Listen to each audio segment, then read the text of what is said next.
कसं बनलंय तुम्ही सांगू शकता का? आपला जन्म होताना आपण आईच्या गर्भामध्ये आपली वाढ कशी होते किंवा कसं आपण मॅन्युफॅक्चरिंग कसं होतं?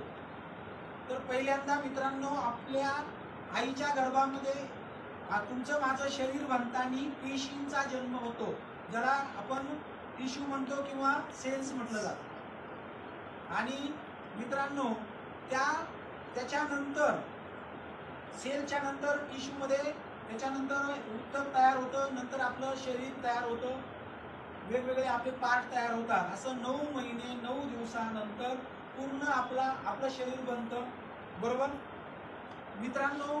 जे सेल्स पासून तुमचं माझं शरीर बनलं त्याच्यावरती सध्या डॉक्टर लोक ट्रीटमेंट करत नाही. आजारी पडल्यानंतर इंजेक्शन किंवा गोळ्या खातो आपण, म्हणजे आपल्या शरीरावरती ट्रीटमेंट केली जाते, आपल्या सेल्स वरती नाही. आपलं जे काही अमृत ज्यूस नावाचं प्रोडक्ट सकाळी संध्याकाळी जर आपण सेवन केलं तर आपलं प्रोडक्ट डायरेक्ट आपल्या बॉडी मधल्या सेल्स वरती काम करतं, पेशींवरती काम करतं. म्हणजे काय होतं,